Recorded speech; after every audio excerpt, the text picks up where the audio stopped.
O Senhor esteja com todos. Ele está no meio de nós. Proclamação do Evangelho de Jesus Cristo, segundo João. Glória a vós, Senhor. Naquele tempo, estando à mesa com seus discípulos, Jesus ficou profundamente comovido e testemunhou, dizendo: em verdade vos digo, um de vós me entregará. Desconcertados, os discípulos olhavam uns para os outros, pois não sabiam de quem Jesus estava falando. Um deles, a quem Jesus amava, estava recostado ao lado de Jesus. Simão Pedro fez-lhe um sinal para que ele procurasse saber de quem Jesus estava falando. Então o discípulo, reclinando-se sobre o peito de Jesus, perguntou-lhe: Senhor, quem é?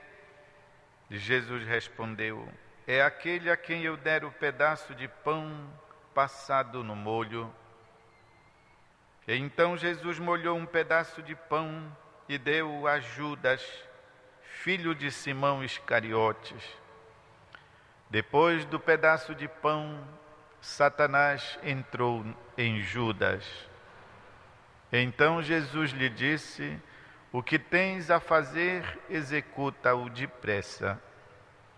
Nenhum dos presentes compreendeu porque Jesus lhe disse isso. Como Judas guardava a bolsa, alguns pensavam que Jesus lhe queria dizer: compre o que precisamos para a festa, ou que desse alguma coisa aos pobres. Depois de receber o pedaço de pão, Judas saiu imediatamente. Era noite. Depois que Judas saiu, disse Jesus: agora foi glorificado o Filho do Homem, e Deus foi glorificado nele. Se Deus foi glorificado nele, também Deus o glorificará em si mesmo e o glorificará logo. Filhinhos, por pouco tempo estou ainda convosco, vós me procurareis, e agora vos digo, como eu disse também aos judeus: para onde eu vou, vós não podeis ir. Simão Pedro perguntou: Senhor, para onde vais? E Jesus respondeu-lhe: para onde eu vou, tu não podes seguir agora, mas me seguirás mais tarde. Pedro disse: Senhor, por que não posso seguir-te agora? Eu darei a minha vida por ti. Respondeu Jesus: darás a tua vida por mim? Em verdade te digo, o galo não cantará antes que me tenhas negado 3 vezes. É palavra da salvação. Glória a vós, Senhor. Meus irmãos e irmãs, aproximando-nos sempre mais do tríduo pascal, ou seja, dos 3 dias em que comemoramos a paixão, a morte e a ressurreição do Senhor, a liturgia nos coloca diante esses trechos tão profundos, tirados sobretudo do 4º Evangelho, do Evangelho de São João. Ele é aquele que apresenta Jesus de uma maneira assim muito mais profunda, porque, como se diz, se os outros evangelistas mostram a vida de Jesus, a contam naquilo que Jesus falou e fez, São João Evangelista reporta o interior, o coração de Jesus. Ele apresenta-nos não uma fotografia do mistério de Cristo, mas nos apresenta aquilo que nós podemos considerar como se fosse um raio-x, ou seja, por dentro mesmo, como é feito Jesus.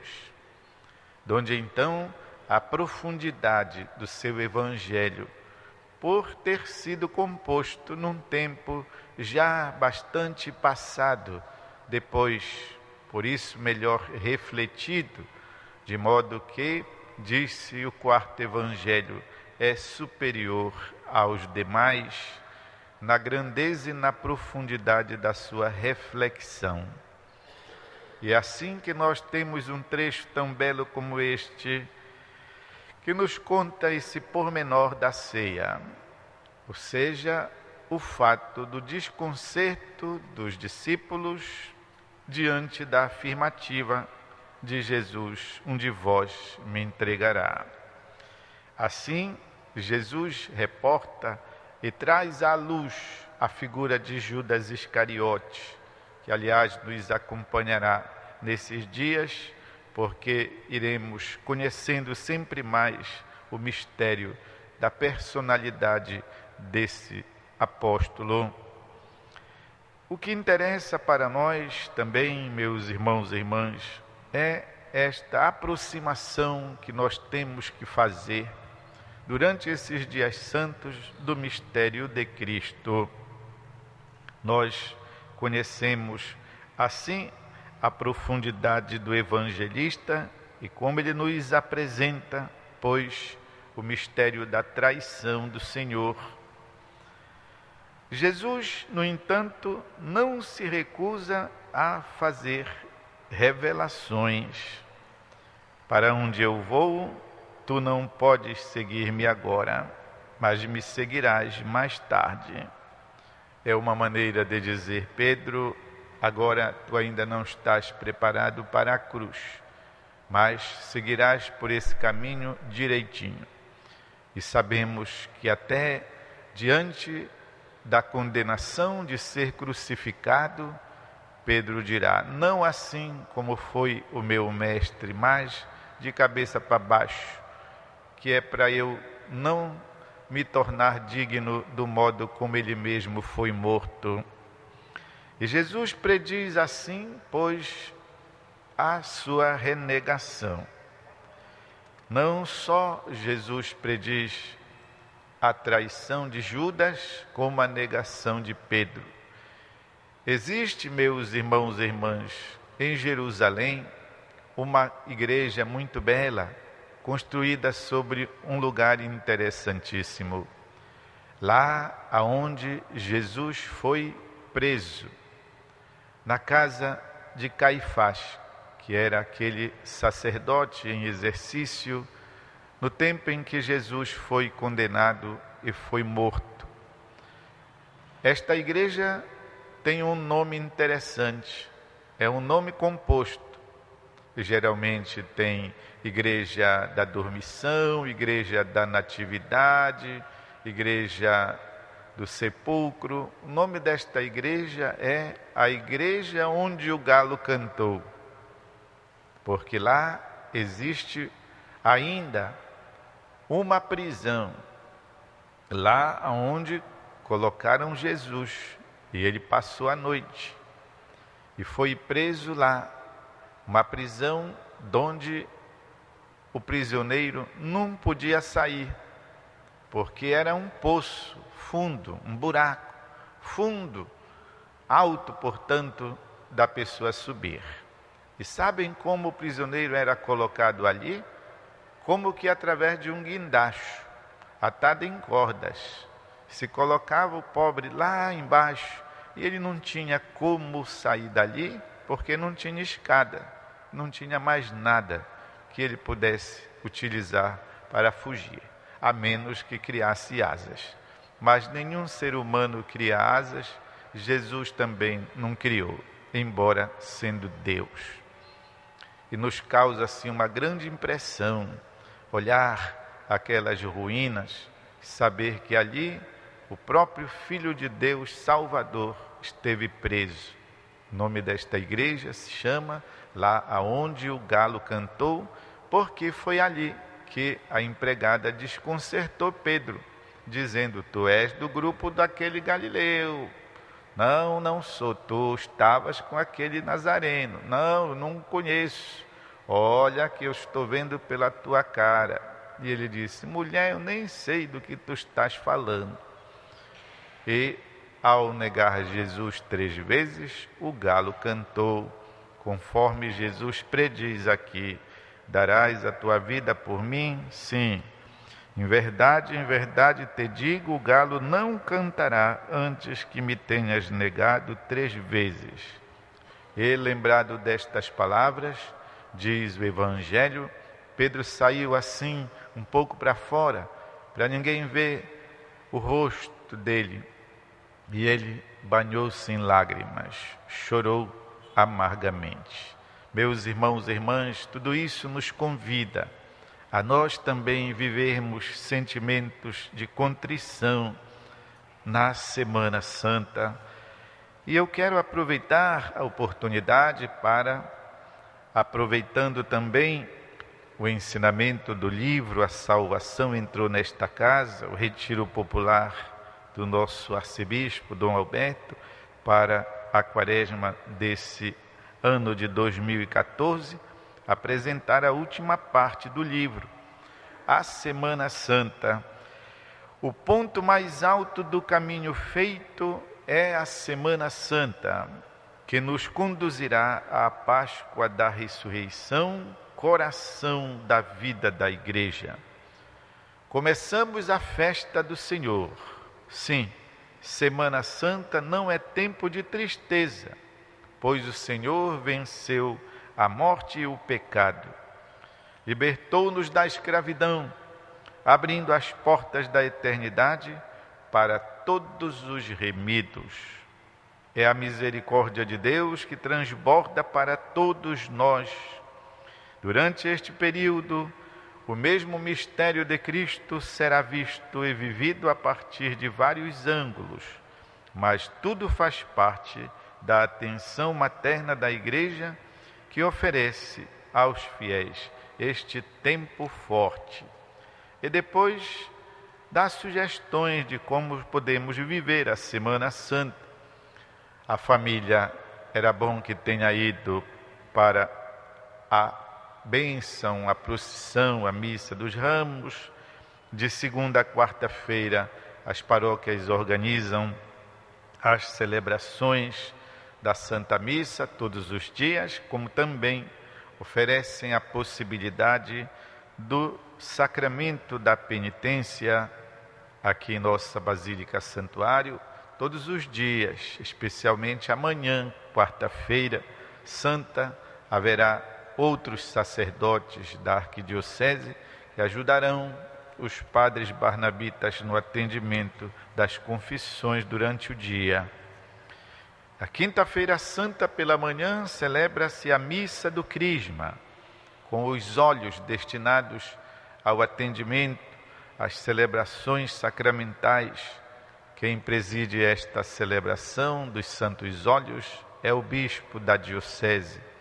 E é também uma oportunidade em que o clero renova diante do seu pastor os seus compromissos sacerdotais. Isso geralmente pela manhã. E à tarde, como é o caso aqui da Basílica Santuário, às 18 horas, a missa da Ceia do Senhor.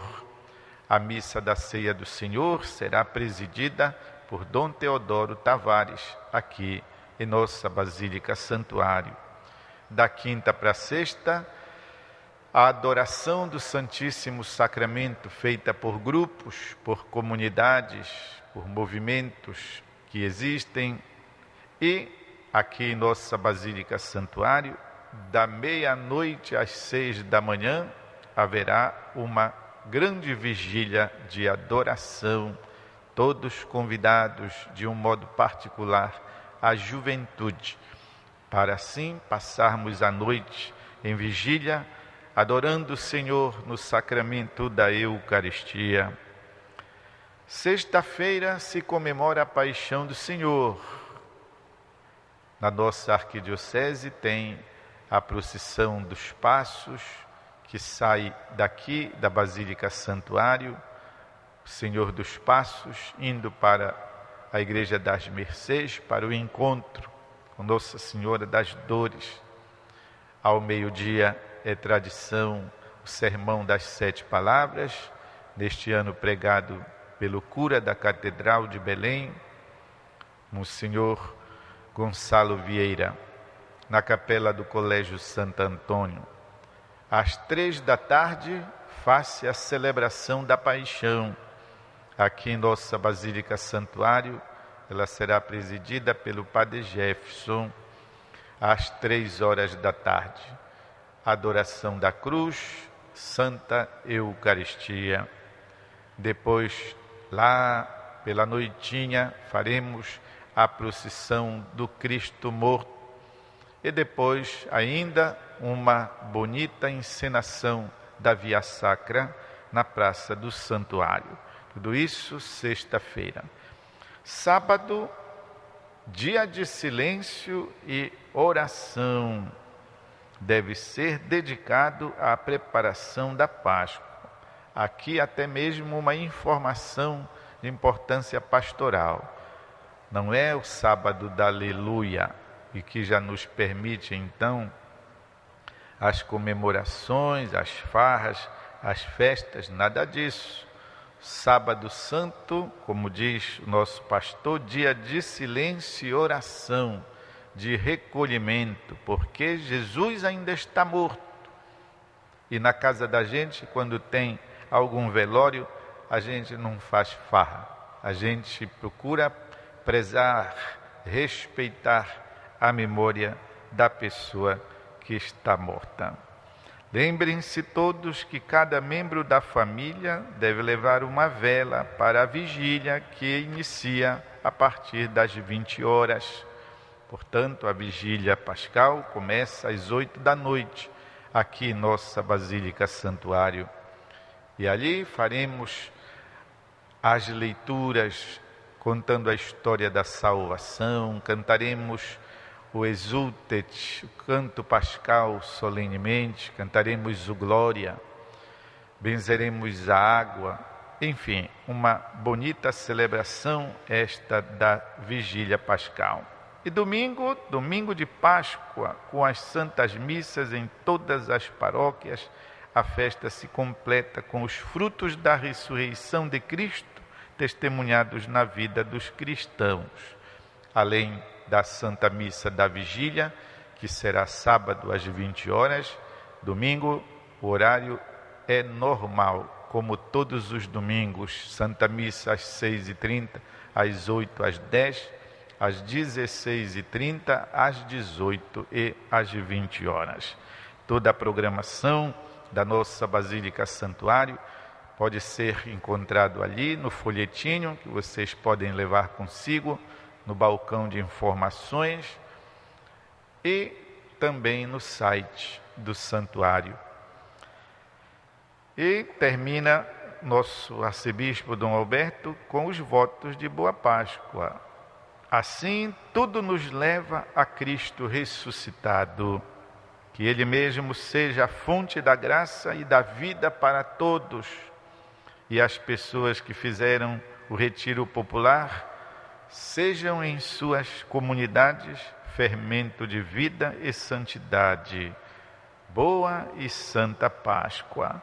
Meus irmãos e irmãs, temos então um tesouro espiritual à nossa disposição. Vamos buscar apreciá-lo devidamente. Esta Semana Santa seja vivida de fato com o coração e a alma. Vamos fazer um instante de silêncio para que alguma coisa da liturgia da palavra caiba em nós.